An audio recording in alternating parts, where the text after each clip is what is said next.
जोहार, नमस्कार। मैं हूं सत्य कुमार और आज हम लोग नावाडी से जो हमारे केंद्रीय कमेटी के अध्यक्ष टाइगर जयराम माथुर जी आए नावाडी में जो झंडा फहराने के लिए। तो दादा, आप लोग कितने सीटों पर सुनिश्चित कर पाए कि जो कंफर्म हो गया कि ये प्रत्याशी इस सीट से मतलब दावेदारी पेश कर रहे हैं? आप बोले थे कि 15 अगस्त को जो है हम क्लियर करेंगे बहुत सारे सीटों में जो हमारा ये प्रत्याशी होंगे जो चुनाव लड़ेंगे, और इस 15 अगस्त में सबसे पहले आपको ढेर सारी शुभकामना। और अपने चिंतकों को आपके तरफ से क्या मैसेज है?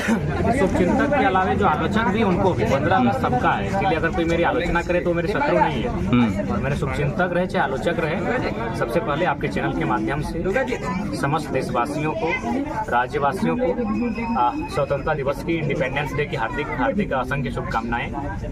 और हमारा कर्तव्य है कि आज हमारा राष्ट्र एक विकसित राष्ट्र के रूप में कैसे उभरे, हमारा राष्ट्र विश्व की महाशक्ति कैसे बने, आर्थिक संपन्न राष्ट्र कैसे बने, सामाजिक न्याय कैसे स्थापित हो हमारे राष्ट्र में।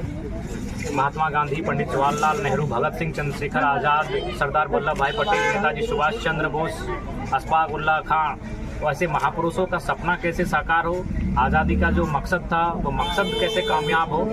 हमें हर एक राष्ट्रवासी को इस विषय पर सोचना चाहिए, इस विषय पर अपने कर्तव्य का निर्वहन करना चाहिए। इसी के साथ मैं पूरे देश को स्वतंत्रता दिवस की हार्दिक शुभकामनाएं देता हूं, और साथ ही एक संदेश भी कि देश प्रेम।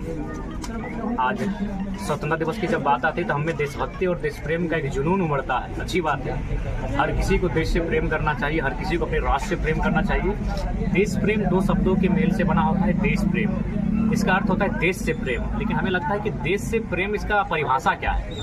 देश से प्रेम मतलब देश के पहाड़ों से प्रेम, देश के नदियों से प्रेम, देश के नालों से प्रेम, उससे ऊपर देश के मनुष्य से प्रेम होना चाहिए। देश प्रेम मतलब तिरंगे से, राष्ट्रगान से प्रेम से कहीं ज़्यादा ऊपर इस देश में जो मनुष्य है, जो आपके भाई है, जो आपके इस देश के निवासी है, उनसे प्रेम होना देश प्रेम कहलाता है। लेकिन दुर्भाग्य, खासकर जो लोग आज तिरंगे को सलामी देंगे, ज़्यादातर तिरंगे को फहराने का काम सबसे ज़्यादा सरकारी दफ्तर में होंगे, और वही वीडियो एक लाचार व्यक्ति से 20,000 रुपये मोटेशन के लिए लेता है, तो ये तो देश प्रेम नहीं है। वही थाना प्रभारी एक लाचार व्यक्ति जब उसके दफ्तर में जाता है तो उससे एक बदसलूकी स्वभाव में बात करता है।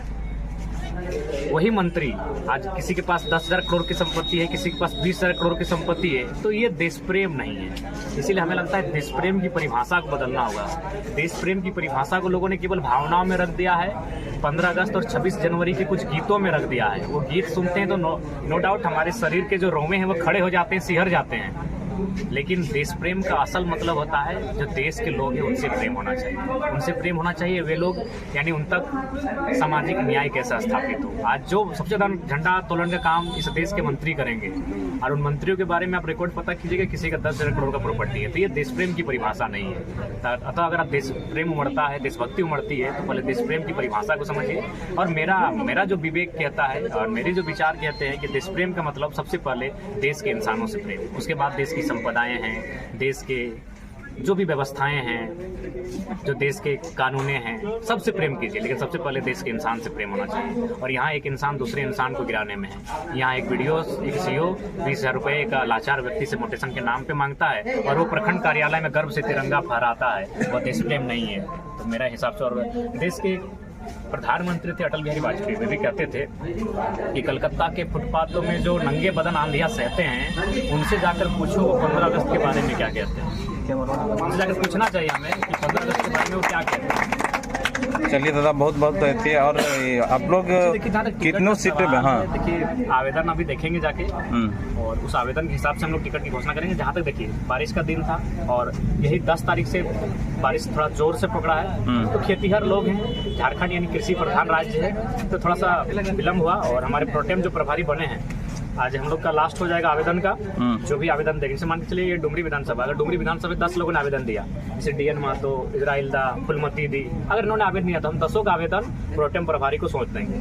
और प्रोटेम प्रभारी को जिम्मा दिया जाएगा कि आप जिस क्षेत्र में जा रहे हैं प्रभारी के रूप में, वहाँ के जिला अध्यक्ष, वहाँ के प्रखंड अध्यक्ष, अगर उसमें विधानसभा में 4 प्रखंड है तो चारों प्रखंड अध्यक्ष और जितने भी केंद्र पदाधिकारी आएंगे उनकी एक बैठक बुलाई जाए और बाकायदा वहाँ एक रायशुमारी की कि ये 10 नाम आए हैं, पहले केंद्र कमेटी, प्रखंड कमेटी और जिला कमेटी ही तय करे। अगर वो सक्षम नहीं है तो इंटरनली उनका नाम लिख के कागज में देंगे, उनके नाम के आगे वो हस्ताक्षर करके देंगे कि हमें प्रत्याशी के रूप में पहले नंबर पर ये पसंद है। हम ये नहीं कहेंगे कि सिर्फ हमें डीएन महतो पसंद है, हम ये भी कहेंगे कि हमारा पहला चॉइस है डीएन महतो, अगर डीएन को आप नहीं देते तो दूसरा चॉइस है इजराइल, तीसरा चॉइस है सत्या, यानी एक चॉइस देंगे। और आज हम लोग उस लेटर को जारी करने वाले हैं और उस लेटर को लेके हमारे जो प्रोटेम प्रभारी हैं वो तमाम विधानसभा में जाएंगे और वहाँ से जाके जो फीडबैक आएगा वो जाके स्क्रीनिंग टीम को सौंपेंगे। स्क्रीनिंग टीम रिफ्रेश करके संसदीय बोर्ड को सौंपेगी और संसदीय बोर्ड बहुत जल्द जुमरा के पहाड़ में बैठकर या पारसनाथ के पहाड़ में बैठकर पहली सूची की घोषणा करेगी। और देखते हैं कि नहीं संगठन में बहुत ऐसे विधानसभा है जो अपने ही संगठन के लोग ही गुटबाजी कर रहे हैं कि बहुत से, और ये भावना रखने विधायक हमको बनना है, वो अगला आदमी सोच रहा है विधायक हमको बनना है। ये गुटबाजी को आप किस तरह खत्म करिएगा? नया दल है तो इन सब चीज़ों से हम इनकार नहीं करेंगे कि नहीं हो रहा है, हम झूठ नहीं बोलेंगे।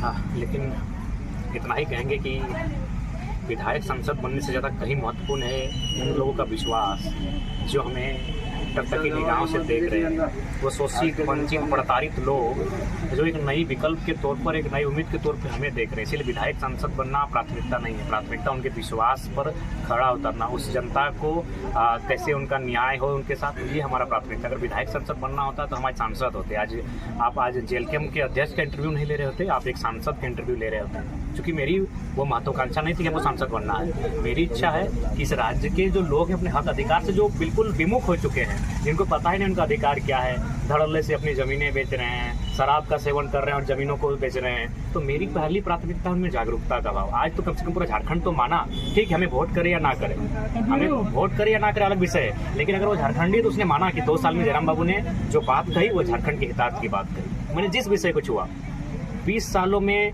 200 नेता मिलकर जिन विषयों पे बात नहीं किए थे, अकेले जयराम महतो और उनकी साथी उन विषयों पे हम लोग बात करें, चाहे वो विषय विस्थापन का हो, चाहे वो विस्फलन का हो, चाहे वो विषय स्थानीयता का हो, चाहे वो विषय भाषा संस्कृति परंपरा का हो, चाहे वो विषय झारखंड अलग राज्य करने के आंदोलन का हो। इन विषयों पर कोई बात नहीं करता था। कई नेता तो ऐसे थे जो चुनाव के समय ही घर से बाहर निकलते थे, फिर चुनाव लड़ते थे, अगर हारते थे तो फिर अगला चुनाव में दिखते थे, और जीतते तो वही नली गली सड़क पुल पुलिया का काम में व्यस्त होते थे। नई बात कुछ भी नहीं होता था।